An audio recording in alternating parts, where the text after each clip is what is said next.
أعوذ بالله من الشيطان الرجيم بسم الله الرحمن الرحيم الحمد لله رب العالمين الصلاة والسلام على رسول الله وعلى آله وصحبه أجمعين. Jazakallah khair for the brothers in K for inviting me to come down today. And yes, and the brother said we are going to be discussing the relevance of the stories of the prophets. Now, there is a difference between talking about the relevance and talking about the importance. We know how important the stories of the prophets are, but when it comes to relevance, we are talking about how the stories of the prophets are connected to us today. How are they connected to us? How do they relate to us in our current times? Essentially, we're talking about thousands of years of history here, and it's for us to, it's for us to find lessons from those stories and apply them. And Allah Azza wa Jal, He does emphasize the importance of learning from the past. And Allah does say in Surah Yusuf, He says, لَقَدْ كَانَ فِيهِ قَصَاصِهِمْ إِبْرَاتٌ لِلْأُولِي الْأَلْبَابِ. Indeed, in the stories there is lessons for those who understand. And there are a number of verses in the Quran where Allah emphasizes on for those who have knowledge and those who have understanding. And that's because there is a deeper meaning to those stories. And if I was to ask you guys, when we think about stories of the Prophet, what comes to your mind? What comes to our minds when we think about stories of the Prophet? Miracles. What else comes to our mind when we think about stories of the Prophet? Tribulations. Destruction of nations. And there are other elements that are striking features in these stories. And they are individual traits that these virtues that these prophets have. They're truthful, they're intellectual, they have leadership qualities, they're honest in their dealings, and they are the best people from their own people. So these are like striking features that come from these stories. But when we're talking about in terms of understanding the stories, we need to look at it as a collective. What we tend to do is when we study the stories of the prophets, we're looking at them in a biographical way. We look at the biography of Adam alayhi salam and Ibrahim alayhi salam and Hud and Saleh and including Muhammad alayhi salam. We look at them in isolation. What we should be, and when we do this, these examples that I've given, this is what comes up. Tribulation, the personal, capabilities, the virtues. However, there's a fundamental point that goes unnoticed, and sometimes we might even neglect it, and that is, viewing the stories of the Prophet as a collective, as a collection, as one.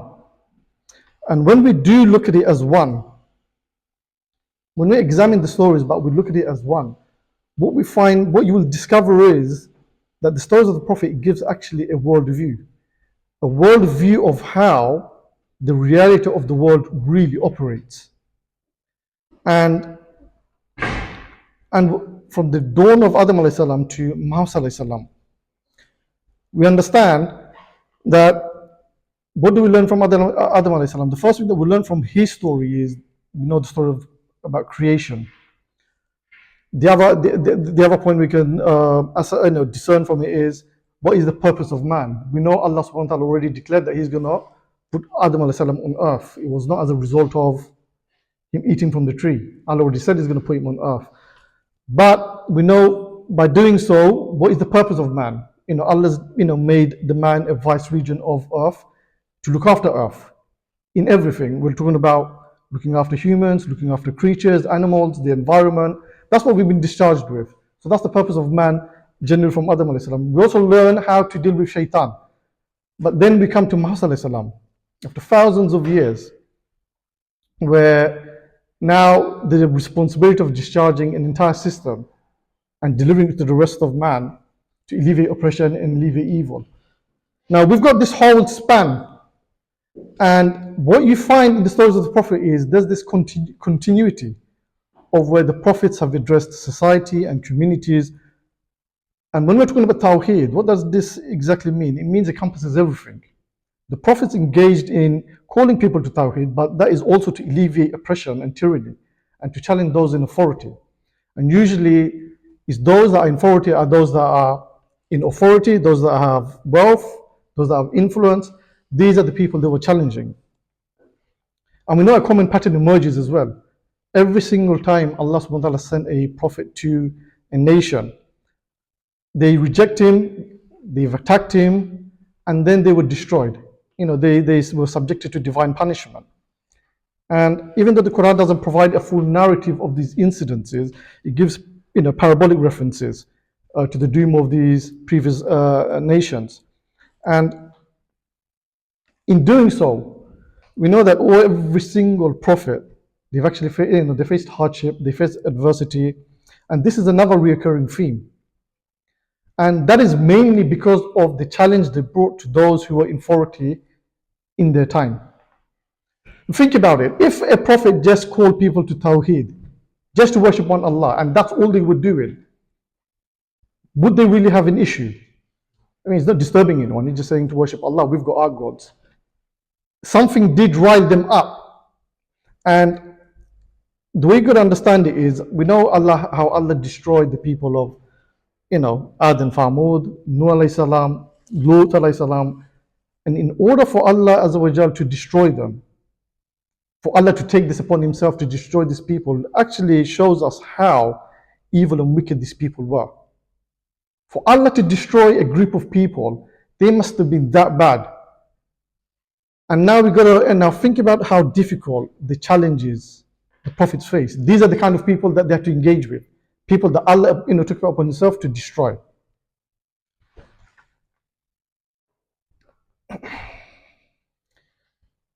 Now, what we often overlook is this ongoing struggle when we look at the stories of the prophets. I'm going to come to some examples how they relate to us. And that is this battle between, Haq and Batil, which has ensued from the time of Adam alayhi salam. And we often look at, if you look at today, and generally the people today would believe, whether it's Muslims or non-Muslims, it's irrelevant, but normally we believe that we evolved as human beings compared to the past. And our advancements that we have today, like transportation, communication, medicine, food, entertainment, we look at these as markers of this progress. That's how we measure that we have progress compared to those people in the past. And generally speaking, these innovations are to improve the quality of life, enhancing our health, for convenience, having secured shelter, financial security, to save time, to be more efficient. This is why innovation will continue. Think about it, the time that our parents used to call back home. Someone has to go to one of these telephone centers in Sylhet at a particular time, waiting for that phone call. And now, they could be sitting in the village and you could get in touch with them straight away. You could even FaceTime them. Yeah.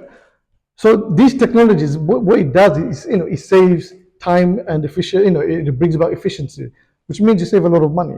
So these innovations will continue. Now, if I was to ask you, if we take communication, take transportation away from our reality, even the internet, keep everything else, keep our blood pressure tablets, anesthetic, all these things that people in the past didn't have. How different would our life be compared to the people in the past? We don't have we don't have transportation, we don't have communication, and we don't have the internet. We have everything else. We have our high-rise towers, we have our apartments, we have a TV with hundreds of channels. We have all of this still. How much different will our life really be compared to those in the past? There won't be much of a difference. And that shows that again emphasizes this point that needs of human beings from the time of Adam alayhi salam up until now and until the end of times has remained constant, and it always will. Because at the end of the day, when these prophets in the past were challenging this, the people in authority, people of power, people of influence, why were and these people only maintained the grip on power and wealth and influence is because they were oppressing others. Prophets came to alleviate that. And they did this in order to satisfy their needs. It's exactly what we have today. It's for the same reality of us as human beings. The way we live is exactly the same. What we know, yes, we do things a bit quicker, but the need that needs to be met is the same as the need that needs to be, that was met in the past. And the story of the prophets, when you look at it as a collection, you would see it follows this trend. You have evil and you have, people opposing it. You have those people in power and you have those people who are oppressed. And you have the prophets who are trying to alleviate their people from this oppression and from this tyranny. Now we know Muhammad Sallallahu Alaihi Wasallam, he brought this mission, and this mission is just another continuation of the previous prophets. What they did is nothing different. Yes, we've got the final message. We have a comprehensive system now, which the other prophets were only dealing with the people in their own community. Whereas now, the purpose is to deliver the system of governance to the rest of mankind. The one of prophets is left to the Ummah of Muhammad. Essentially, we've been tasked and to fulfill the same role as the prophets. And this is an honor, this is a blessing. However, when we do look at the stories of the prophets, again, I want to emphasize the point that this is missed. And when people generally go through the stories of the prophet, it's not surprising and it's expected that we hone on to their personal virtues, because what they did and what they've achieved, is something that obviously we don't experience every day. So it's inspiring, and we take those lessons and we try and inspire ourselves. But these prophets, they always came and addressed societies, they addressed communities.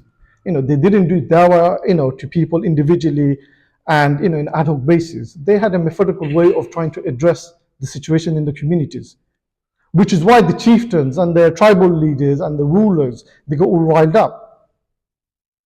They understood the dangers and the threats that these prophets posed.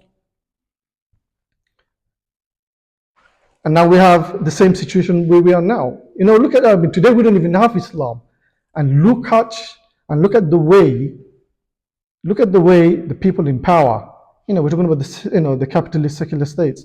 Look at the way they are, attacking Islam, the idea of Islam, right down to our personal creedal issues. And we don't have any leadership. We don't have any kind of institution. They had the prophets, Muhammad was there, we had the Khulafas, but now we have absolutely nothing. But look at the way they are reacting, look at the way they respond. Now imagine the reaction, when inshallah, when the Khilafah does, return, what it's going to be like. That Palestine is the land of the prophets. And, if you look at the situation in Gaza, it's exposed so many things. And not just about the Western secular states, and not just about the Muslim rulers. To be honest, when it comes to the Muslim rulers, deep down everyone knows the treasurers.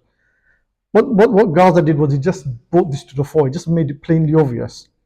But one of the exposure is that as an ummah, we are literally leaderless. We're like a boat without a rudder. That's how we as an ummah are. And despite having prominent Muslims, scholars, personalities, tens and thousands of followers, some have even millions.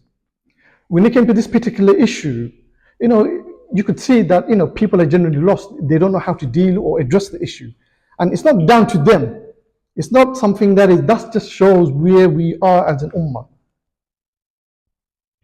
We're far from, if you look at the stories of the Prophet, what they did and what they, what they've achieved. We're far from that. And the other downside of it is, if you were to measure where the ummah is, when we have Muslims, they're referring back to the Western institution. Where is the UN? Where is the ICC? We need more. We need more lobbying. We need to do petitions. We need more representation in government. It shows again where the thinking of the Muslim is. Instead of thinking the source of the solution is in Islam, look at the stories of the Prophet. Look at what Muhammad did. We're actually looking to the ones who are creating this problem in the first place, as if they are going to bring relief to the people who are suffering. Now, these injustices exist because of the fact that Islam doesn't exist. There's nothing challenging their status quo today. There's nothing challenging the authority of the world today, which is a secular world order. We know this is nothing new to us. While they are on a rampage with the liberal values, and we know day to day is intensifying, even in our communities with what they teach, there's nothing to challenge this. And like I said, Islam doesn't even exist, and look at the way they are responding to us as Muslims. Now imagine how the prophets, how the adversity they faced when they were challenging their authorities. Now, oppression and injustices is not just inflicted by states and institutions. We do it to one another. We as individuals inflict oppression and injustice to one another. To cite some examples, when Ibrahim alayhi salam, he had his dream that Allah has given him inspiration, which is revelation for the prophet, to go and sacrifice his son. Essentially commanded him to go and kill his son. Ibrahim alayhi salam, he approached his son Ismail alayhi salam, and he told him, he explained to him, I had a dream, I've been commanded to sacrifice you. Now Ismail alayhi salam, he responded, Ya abati, af'al ma tu'maru. Oh my dear father, do as you are commanded. He didn't hesitate, he didn't even flinch, he didn't even bat an eyelid. He accepted his father's command. Not only that, he understood his father's in a very difficult position in terms of what he's been ordered to do. So he further goes on to reassure his father, to say, he said, you'll find me as one of those who were patient. Telling his father, go ahead, I want to be one of those who are patient. So even Ishmael Islam is telling his father, look, there are those who came before us who made sacrifices, who were patient. I want to be like them. So go ahead and do what you need to do. And we know what happens. Allah subhanahu wa ta'ala replaces him with a ram. Now, look at today, what happens today. It's a sad situation today where we have elderlies, parents who are, left and abandoned in care homes. And the sad reality is, you got Muslims who are doing exactly the same. Because I know a close brother of mine, he used to work for one of these care homes. And his job was, he worked in the admin side, so his job was to make sure to go around and visit every client to make sure the service the clients are getting is at the standard their company has set. And he went and found a Muslim couple, Bangladeshis to be precise. And he said every time he used to go and visit them, they used to cry. They used to cry and they used to curse their own son. Because they literally used to curse their son because he left them there. And the parents said to him, look, he's got a big house, there's enough space for him. We don't know why he left us in this care home. That is oppression. When you're denying the right of your parents. And this has become a common approach now for a lot of young Muslims. And this company that was a few years ago, they probably achieved it by now. This company at that time, this was probably about 6-7 years ago, they were already discussing that, look, the Muslim community is a new market for them. They need to tap into it. They recognize this. Now, draw parallels with how Ishmael alayhi salam responded to his father. And mind you, Allah didn't order Ishmael alayhi salam to accept this. Allah didn't order Ishmael alayhi salam, look, I'm going to order your father to kill you. I'm ordering you to accept this. He voluntarily accepted to die because Allah commanded his father to do something, and it shows his obedience to his father. And we live in this, in this liberal society where even when we were growing up, it was quite common, the indigenous, people, for them it's a positive thing, isn't it? For them, it's about if someone is hindering you from progressing in your life or enjoying your life, even if that's your parents, then they see that as a negative. So it's encouraged for you to pursue your own life, which means, send your parents to your home. And the parents are made to feel like this as well. They feel this whole approach that, look, I don't want to hinder my children's life, stick me in a home. And we know what goes on in these homes. Who can look after the parents better than children? Carers are just, for them, it's just a job. That's what it is. Nuh alayhi salam. When Allah commanded Nuh alayhi salam to build an ark in the desert, if you just look at it like this, it simply doesn't make sense. An ark in the desert, you might as well make an igloo in the desert. It doesn't make it, and this is how his people saw it. So his people, when he started building this ark, the chieftain, they arrived and they asked him, what are you doing? And he said, I'm building an ark. And they mocked him and they humiliated him and they abused him. They thought he was a lunatic before this. Now imagine what they are thinking of him now. And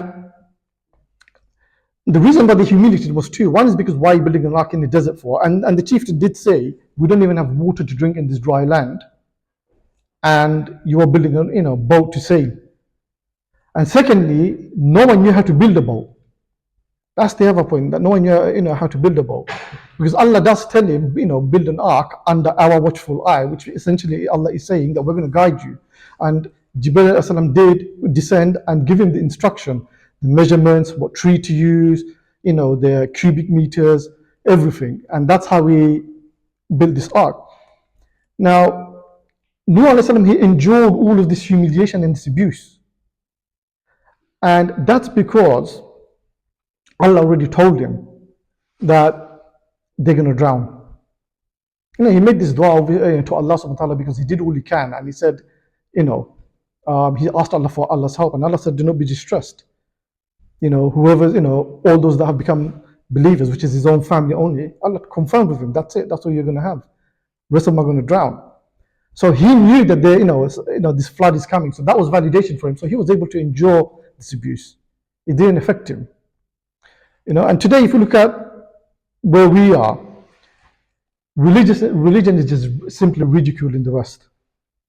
And Christianity has been bruised and battered and humiliated so much to the extent the Christians themselves have changed the fundamental elements of the religion, just to fit into the status quo.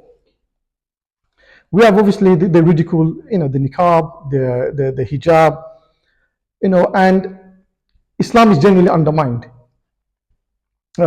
in these societies because they can ridicule it, and this does have an impact on us. Sometimes we want to profess that we want to pray, or a lot of people, they don't feel comfortable talking about they want to pray at the workplace because they think they're going to be embarrassed, or they're going to be they feel there's a bit of fear in them. What people are going to think of me. Is it going to affect me on my job? My workplace. And then you have the other side as well, where Muslims ridicule Muslims as well, which is another damning point. And this is, for example, a simple case is these days, if you were to say we need to restore the Sharia of Allah back on this earth to solve these problems that we have, it's going to be the Muslims that are going to turn around and tell us you're backward. You're not with the times. Why don't you just go to another Muslim country if that's what you're thinking about? This doesn't fit here in the West. Why are you talking about this here in the West for? They're giving you all of this. They're giving you NHS. They're giving you education. And why are you talking about Sharia for? Why are you talking about Islam for? It's impractical. And they don't say it because what they hold is the truth. That is a ridicule. They're not after any truth. They're not seeking the truth. Because for them, it's about seeking validation from the ones that propagate the secular liberal values in the society. They seek validation from them, and they believe they'll get it. They believe, they're convinced that by, ridiculing those people, who call for Islam, they'll secure some form of validation. Whereas we as Muslims, we know we have a validation already. Allah has already promised the victory to the believers. Muhammad said that we are going to overcome we're going to overcome our obstacles, and we are going to achieve our goal. Islam is going to return. That is validation for us to endure whatever humiliation that comes our way. But we have to be constant in terms of what we are talking about, holding on to the truth, propagating the truth. Lut alayhi salam. Lut alayhi salam's wife, she died a kafir, as we know.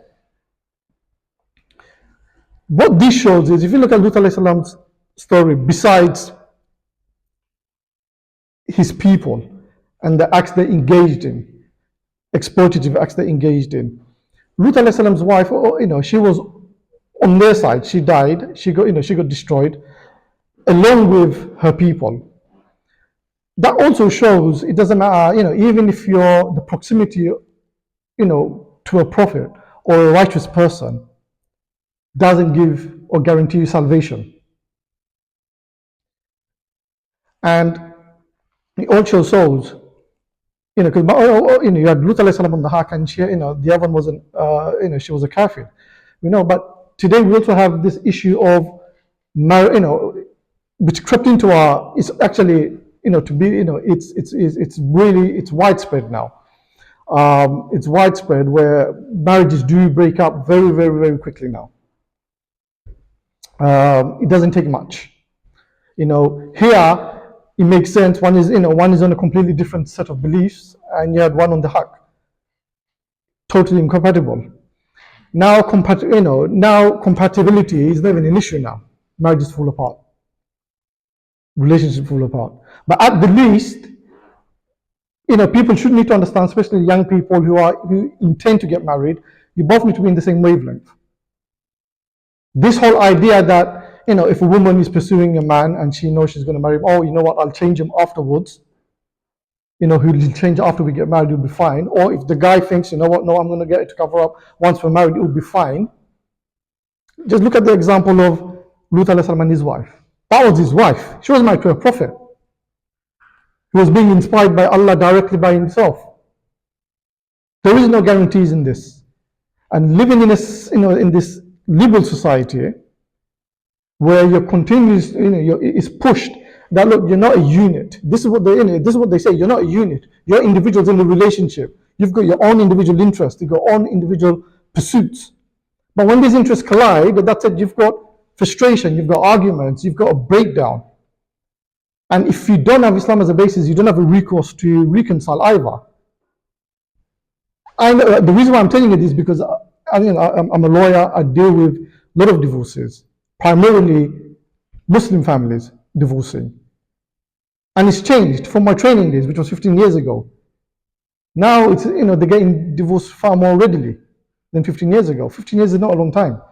And things have changed so much. And that's because, the more and more Muslims have integrated into this liberal society, we start to become like them, we start having problems like them, and we can't solve problems like them either. The other lesson that you can take from Lut alayhi salam, and if you look at it today, is they were destroyed because of widespread corruption and oppression, and particularly because of their acceptance of exploitative sexual practices. That's why they were destroyed primarily. And it serves like a timeless reminder that society, if it's built on injustice and immorality, it's unsustainable. This society doesn't have, the social fabric of this society is torn apart. Sense of family value is lost. You have single parent families, single parent families, and it shows that's not a healthy society.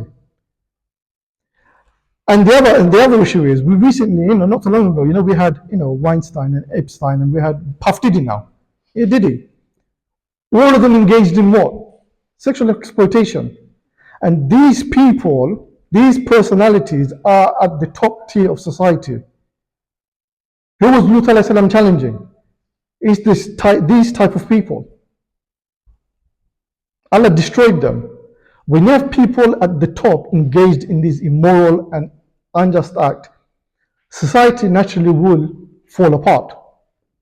And we can see generally, the West generally is consuming itself.